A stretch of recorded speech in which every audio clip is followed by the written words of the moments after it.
Hey guys, GoForce Online, here to bring you another one of my trash builds. Now this is my Necromancer healer. Now Necromancer is a very complicated class to use because a lot of skills and passives are intertwined, so you need to activate certain ones before you can activate other ones to be more effective. So it's not a very easy class to play, but once you master it, it becomes very, very powerful. Now, same one here. So with the Necromancer, you've got two different heal areas. So area around yourself and area around the target. So with this build, I try to vary between the two so I can cover both areas as efficiently as I can. Alright, let's take a look at the setup. So I've got about 40k max magicka there and 20k max health. So not bad resource pools to pull from, so definitely have a large magicka pool there, so I can activate my abilities more frequently. I am using the ritual stones, that increases my healing done by 13%, and also max health, max magicka food. Alright, take a look at the gear setup.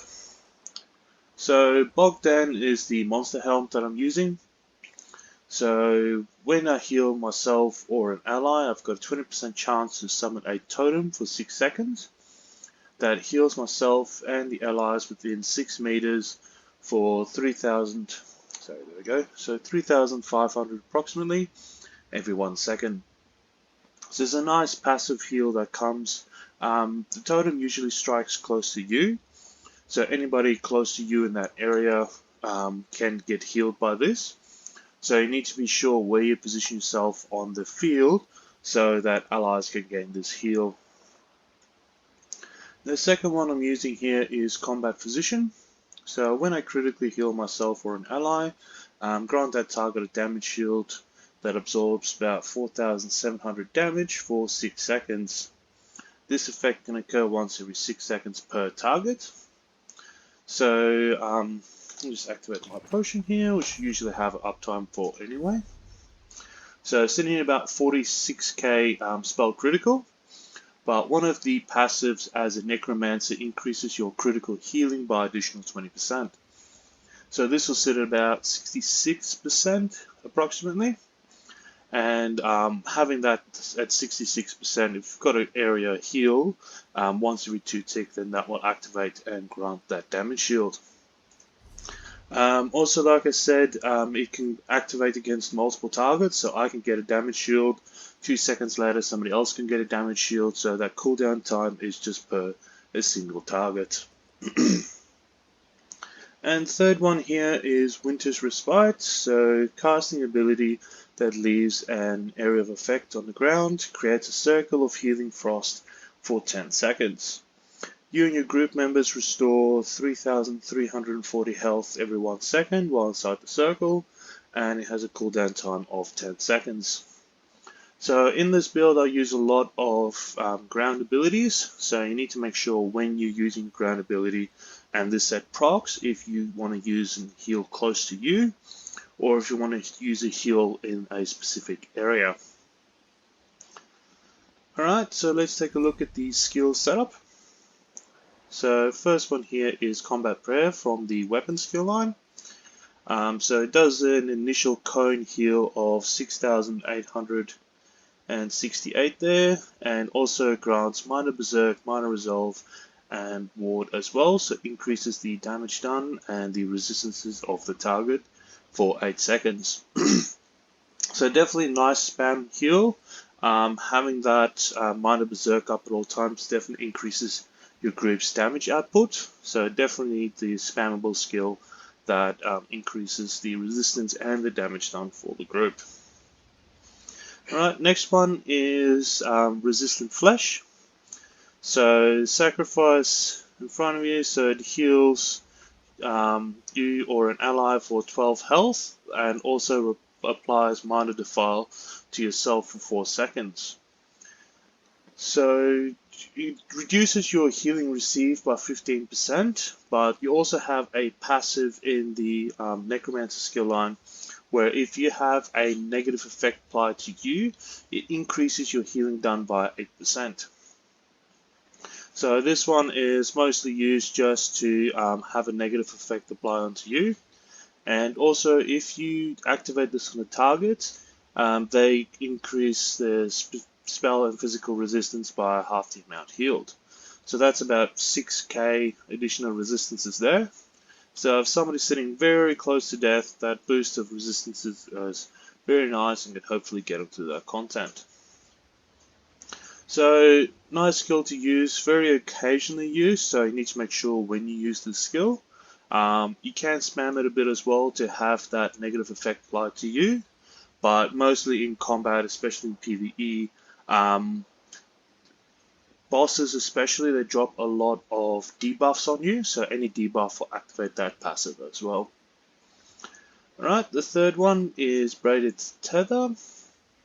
So siphon the remains from a corpse, healing yourself for about 20k over 12 seconds. And also while I have this slotted, increases my healing done by 3%. Now, so just activate a body there. Just one thing worth noting as well, like they could do summoning the skeletons here. If you summon too frequently, they can't, they don't spam a corpse. But if you wait a little bit, then it definitely spams a corpse. Anyway, so healing tether. So in this area here, it activates a heal and a heal upon myself as well.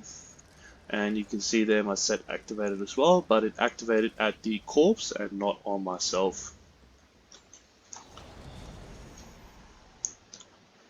Alright. So you just see go down. Activating that tether there, see it activates there, but the heal happens on top of me and on top of the corpse as well. With the other skills, I'll show you guys how to manipulate this. Anyway, next skill we have here is Expunge and Modify. So it removes 2 negative effects from yourself and restores some magicka and stamina for each negative effect removed. While slotted, the cost of your ability is reduced by 3%. So this is more for a sustain. It doesn't cost you any resources like magic or stamina, it costs you health. And so if you're running low on magic or stamina, activate this, you probably will have one negative effect on you anyway, so restore some resources for that. But just noting that if you do cleanse those negative effects from you, you lose the passive that increases your healing done by 8%. So it's a bit of a sacrifice, so you need extra resources, you lose that extra healing. And if you gain those negative effects again, then you do have the potential to use this, but your healing done is increased as well. Alright, now the fifth one here is Intensive Mender. So conjure a ghostly spirit, like I just showed you guys there. Stands by your side for 8 seconds. The spirit heals you or the lowest health ally around you every 2 seconds, restoring it's at 9,400 health, and creates a corpse upon death. So a very nice passive heal. You can't really direct it, so you can't say, alright, heal this character or heal this person. It kind of does its own thing. But the nice thing about it as well is that it does drop a corpse, like you see there. And a lot of your abilities will activate on that, like the tether we showed before, and there's one other one as well. So just having this one up now and then, and also while I have that spirit running, it increases my recoveries. So if you take a look at my magicka and stamina recovery there, activating that ability, it increases my recovery as well. Alright, let's take a look at the back bar there. So first one I have here is Blast Bones. So summons a skeleton that after 2.5 seconds run towards a target that you selected, and it deals some disease damage there. The main reason you have this ability is that it creates a corpse upon death. So this is to target that first ability that I showed, the tether. So let's say I've got an ally over here that's doing range DPS or something like that. I can definitely heal them for that area, but it's not really, can't really use the tether to do it because I'm not sure where this guy is going to collapse. So if I do activate the tether, then I would be standing next to him. But let's say I've got a tank right up here next to all the enemies there. I can be a lot more direct with that heal. So I'll activate the blast bones, run straight towards the target, and then activating that tether so I can heal anybody that has to do close melee damage or the tank that's aggroing the boss there. So it has a nice heal for them there as well.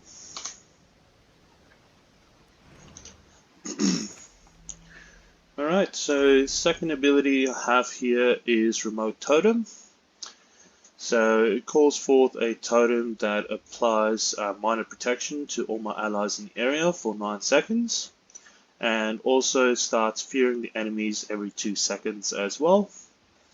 So it's a kind of a double ability, similar to the Circle of Protection from the Fighter's Guild skill line. So if I activate it in this area here, the computer will allow me. Alright, so he has minor protection there, so it reduces his damage taken by 8%. But if activated in that area there, these guys get feared as well. So it can work as a CC and as a extra buff for protection. Alright, the third one here is Healing Springs. So it's a weapon skill. And so activate a circle that heals initially for 1,350 and additional 1,350 every 1 second for 8 seconds. And also restore 30 magicka every time an ally is healed. So it works nice for a bit of sustain for me and extra healing on the field. So activate it there. So I've got the one heal happening with the circle and also the frost happening at the same time. So it's a double heal area of effect. So this is the heal used if I have to stay in one area and I have to heal somebody else in another area. Activating that has a passive heal there for them. The next one I'm using is Enduring Undeath. So release residual fragments from a fallen soul at a target location, healing you and your allies for 8,000 health. Consume a corpse so the caster continue the healing on you and your allies in the area for 7,800 health over 5 seconds. You can consume up to 5 additional corpses on cast, with each corpse extending the duration of the heal over time by 5 seconds. So same thing again, so activating that blast bones. You can strike there, so activate the heal here. So it's not within the area, so blast bones doesn't activate, or blast bone corpse doesn't activate. But if I have the Mender going here, just wait for him to expire. And then activating that skill, swap. You can see the corpse is activated there, so it increases this healing done. And again, you see I had a nice 13k heal happen there. Alright, and the last skill I have here is Sanguine's Altar from the Undaunted skill line. So it basically applies minor lifesteal to all the enemies in the area of 28 meters. Does cost health to cast, so it's a free skill pretty much there. And it also leaves a nice synergy that allies can activate if they're running low on health, which heals them for 40% of their max health. So that's the altar there, and also activating this altar activates your item sets as well. So be careful when you use this. So if you want to do a close area heal, definitely pop this off and quick to activate that. But if you need to do an area heal there, you need to activate this one and then activate your altar. Alrighty, so let's take a quick look at the ultimates. So first one is Animate Blast Bones, so from the Necromancer skill line. One of the best ultimates for a healer really. So it brings your allies back from brink of death, resurrecting up to 3 allies in the target location. You can also consume corpses there to summon blast bones for every corpse consumed. So pretty much if your group is getting close to wiping, or you've got 2 people down, you need to get them up quickly, activating this ultimate will bring them up pretty much straight away. So you don't have to waste time resurrecting them, or potentially dying trying to resurrect other players. So this is definitely a save game type of ultimate. And the second ultimate I'm using here is Aggressive Horn from the Alliance War skill line, the Assault line. So it increases the group's max magicka and max stamina by 10% for 30 seconds, and also apply major force, increasing their critical damage done by 15% for 10 seconds. So if your group is going very well and not afraid of wiping, definitely activating this skill increases the resources and the damage done of the group, which reduces the amount of time it takes to clear content.